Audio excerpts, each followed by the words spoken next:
We are less than 1 month away from the 2025 NFL Draft, and we are your Seahawks offseason headquarters here on Seattle Seahawks Today. Pleased to announce that we will be live for this year's draft here on the channel, and you may be wondering, why should I subscribe? Well, you are going to get the best draft coverage around. It is all Seahawks all the time here on Seahawks Today, and when we bring you our draft coverage, we are going to react to the picks as they come in real time before you even see them on television. And we're going to provide you deeper analysis of every single pick compared to what you're going to get anywhere else. And a part of that, too, no commercials here. We are all Seahawks all the time. You want to make sure you subscribe. Join us for our live coverage of the NFL Draft this month right here on Seahawks Today. Subscribe now for free, youtube.com/Seahawks TV, and we'll get started with today's show.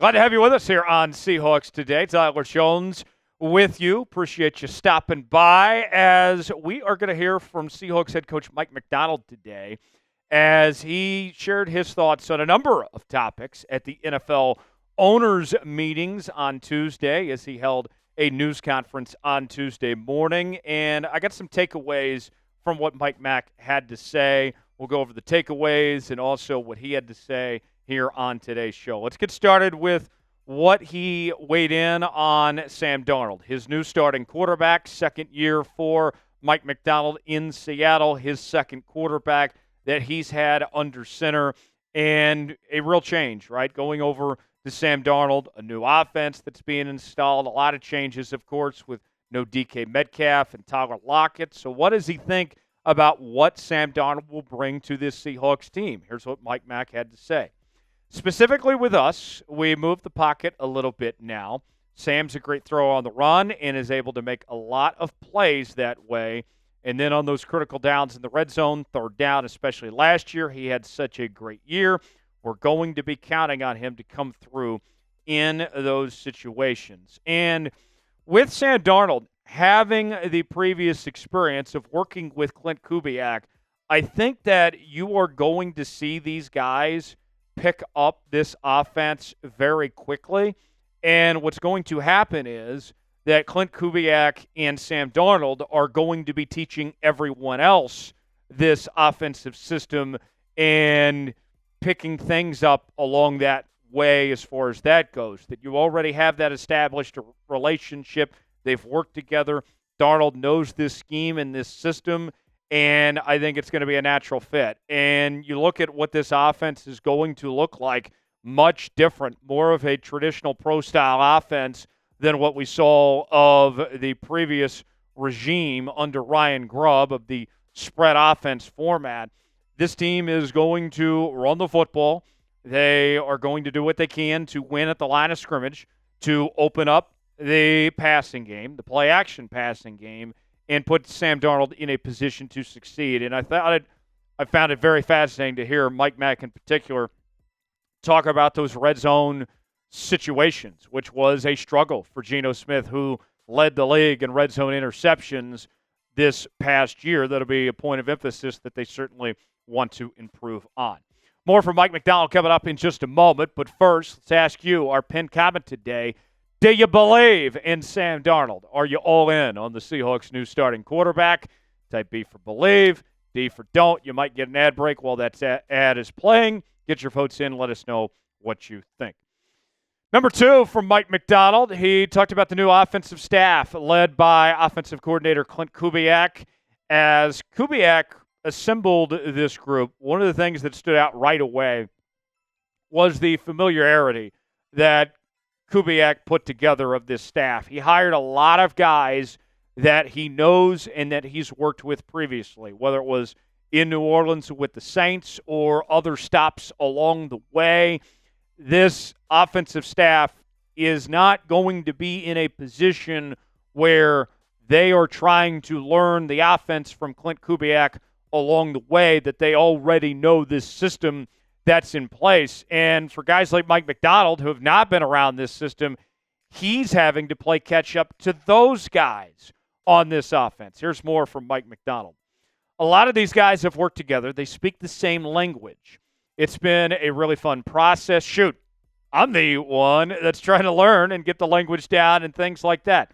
It feels like we work well together. There's no ego in that room. A lot of great projects going on. It's exciting. And I think that the belief should be that this offense gets to midseason form pretty fast. Typically what you see when you install a new offensive or defensive system, that there is a process along the way, that usually it takes till about the midway point of the season for everybody to get acclimated and to feel comfortable with that system that's in place. But having this offensive staff that's already worked together, having Sam Darnold that has played under Klint Kubiak already, I would expect that this offense is going to get into midseason form pretty fast and that they should get out of the gates firing pretty fast and get on the same page pretty quick. So that's a very good sign of what's to come on that front.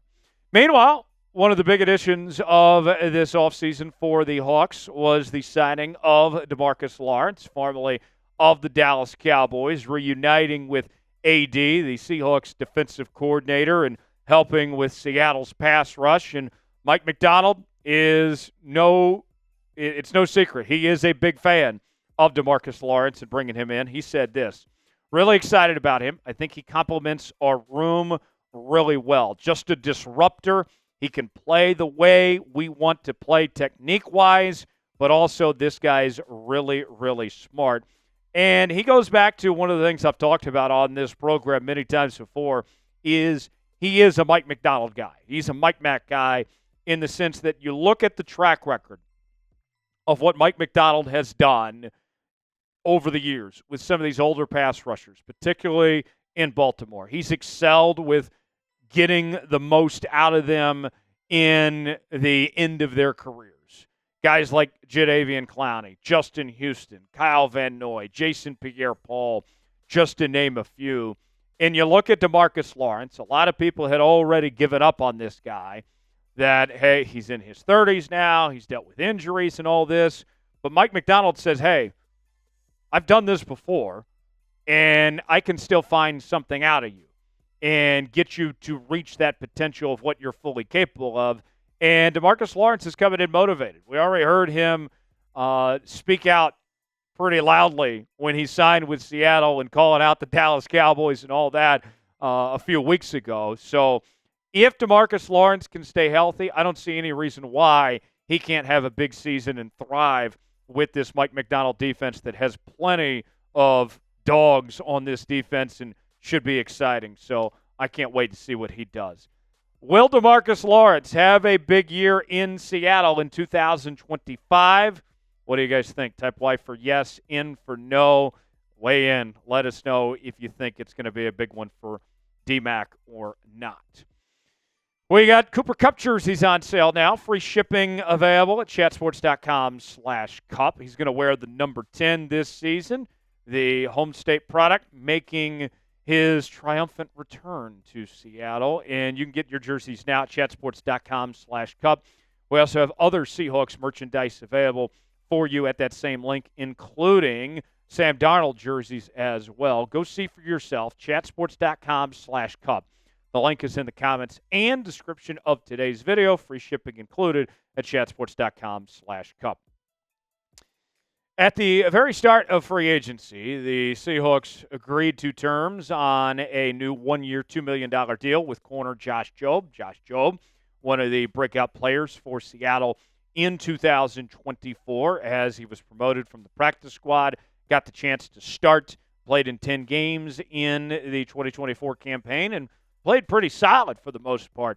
However, Josh Jobe has not been guaranteed a starting job in 2025. Mike Macdonald said this about the cornerback situation. A wise man once said, you can never have too many corners. It might be Ozzie Newsome that said that. And he's right.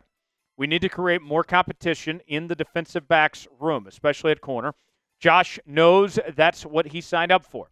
But really, really excited about Josh just taking his career to the next level and how he competes. One thing that Josh does such a great job of is just the day in, day out process of how he approaches his job, his responsibilities, how he studies. Him and Spoon work really well together. So that's the type of energy we talk about that we need this offseason in the room so we can sharpen each other and be able to put a heck of a group out there. But he's going to be a big part of what we're doing.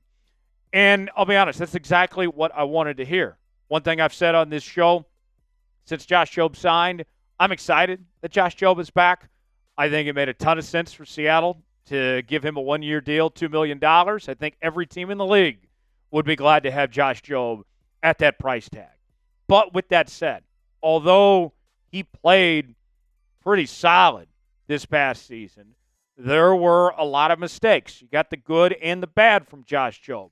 He is a good player for all things considered, of being a former practice squad guy. He's come a long way. But there is still a long ways to go for Josh Jobe to be considered a quality starting outside corner in this league. And me personally, unless Josh Jobe takes that next step up, I would like to see someone else start at that outside corner role, whether it's somebody they draft or if they go get a veteran like a Asante Samuel Jr. or a Stephon Gilmore of sorts. At this level in time, Josh Jobe is not good enough to be a full-time starter in this league. He can fill in and have a spot start there, here and there. He could be a very good backup for you, but I don't want to enter 2025 with him as a full-time starter. Things could change. Maybe he takes that step up, but at least for now, I think Mike Mack is spot on about that. They need some competition. They need some depth at that position. So let's ask you, should Josh Jobe start at outside cornerback this upcoming season? What do you guys think? Type HY for hell yes, HN for hell no. Your chance to be Mike Macdonald, and let us know in the comments section. Last on the takeaways from Mike Macdonald, he talked about his plans for Cooper Kupp, one of the newest members of your Seattle Seahawks, and he's pretty excited about what Cooper Kupp's going to bring to this offense. He said the following: you could have him covered on paper, but he's still going to get open. That's something you have to experience in-game, so he's a guy that you have to account for on possession downs, high-leverage situations where we got to have two guys on this guy. It's a little bit different than straight-line vertical guys where you want more of a high-low double. You want them surrounded as much as possible. When you're allocating resources there, it kind of shifts where the stress points are on the rest of the field. So, yeah, he's a pain in the butt.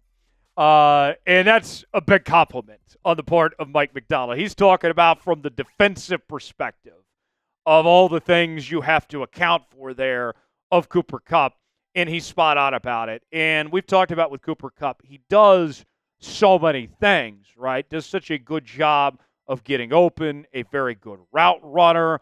On top of that, I could argue he's the best blocking wide receiver in the entire NFL.